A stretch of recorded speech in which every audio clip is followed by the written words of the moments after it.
Oui, moi j'ai une question sur effectivement ce qui s'est passé lors du dernier conseil municipal. Il y avait plusieurs délibérations qui évoquaient les valeurs de la République.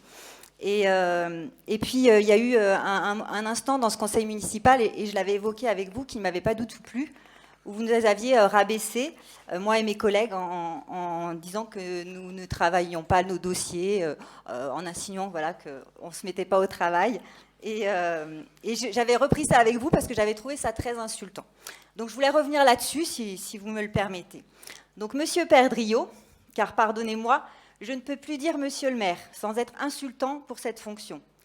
Si votre ancien directeur de cabinet s'est déclaré bouleversé de honte suite aux propos homophobes qu'il a tenus en votre présence contre votre premier adjoint à l'époque dans votre bureau, vous imaginez à quel point tous les élus qui ne sont pas impliqués dans cette affaire et la population stéphanoise peuvent aussi l'être, bouleversés de honte.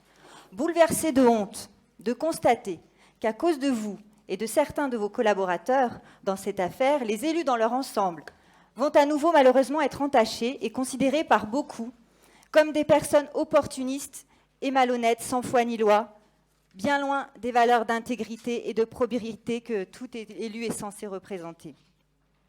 Et nous sommes tous bouleversés de honte de constater que trop peu de personnes de votre majorité ont eu le courage de se positionner au regard de votre implication dans cette sordide affaire et de vos mensonges à répétition.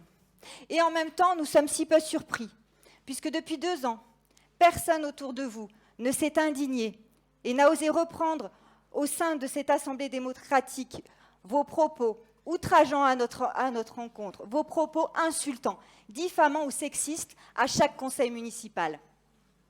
Pourtant, Monsieur Perdriau, vous avez fait des valeurs de la République un des piliers de votre plan de mandat, en mettant notamment en avant la liberté, l'égalité, la fraternité. Quelle fraternité! Et surtout, la lutte contre toutes les discriminations.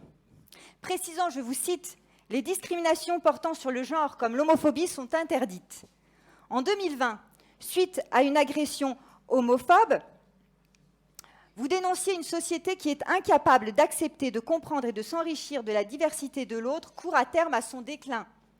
Eh bien, monsieur, le déclin de notre société va malheureusement s'accélérer à cause de vous.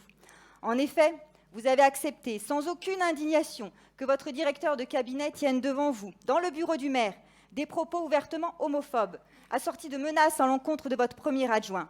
Je cite, et je peux mettre l'accent si vous voulez, « Si le fait que j'aille en tôle vous fait tomber parce que vous passez pour une vieille pédale sur le retour, j'en ai aucun problème. » Et vous avez continué de travailler pendant plusieurs années, comme si cela était normal, auprès de celui qui se décrit lui-même comme un criminel.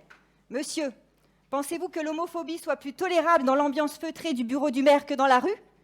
Monsieur, pensez-vous que vous êtes au-dessus des valeurs qui fondent notre République parce que vous occupez pour un temps le siège de maire? Monsieur, comment pouvez-vous imaginer aujourd'hui continuer de représenter les valeurs de notre République auprès des Stéphanois?